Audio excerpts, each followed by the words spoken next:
לא להתייחס על מה שיש לי בראש, זה סתם משהו. אני עכשיו רוצה לדבר עליהם. היא בעצם צריכה לשיר. עם השמה הסגולה היא צריכה לשיר. שתי אלה שבצד, הרקדניות שלה וטיפה שרות. הבעיה שהיא מכריחה אותם לעשות דברים שהן לא רוצות לעשות. כי אני ראיתי את כל הסרט, אל תדאגו. הם נלחמו עד שהאיש הזה רצה לעזור לה לקום, ואז הוא בא עושה לה ככה, וזה ממש לא יפה היה. הם נלחמו ממש. הם הלכו למופע שלו, והם ראו ממש דברים. עשיתי ונמחק לי. אומייגאד.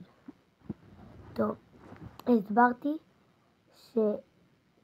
אומייגאד, אבל אני לא יודעת בן אדם. מה? לא. טוב, ולמה היה לי מתקן?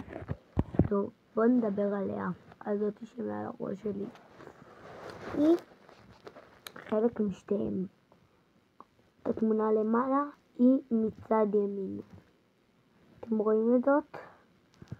אתם רואים את זאת? שנייה. זאת. וכתוב זאת. אני עוד אקיף אותה אולי בעיגול, שתדעו שזאת. טוב, זה לא נותן לי להקיף, אבל בסדר. אומרת, זה כאילו באמת כרגע מחליף לי דמויות. למה פעם זה לא עושה לי? בוא נראה, אני מרטיצה לי על הלוואי. טוב, הוא היה חלק משלישיית הבנים. הם היו, מי שהיה עם הכתם הסגול הוא החייזר, והם בעצם החייזרות כי היה להם את הסמל הסגול.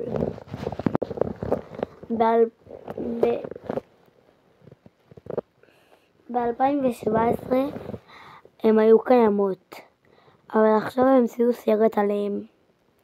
כן, על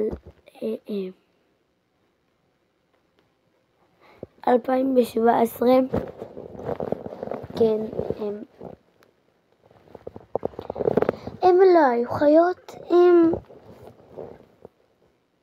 איך אני אסביר את זה? כאילו הם נפטרו, שלושתם. הם הרגישו כמו החיות. הם נפטרו, והבנים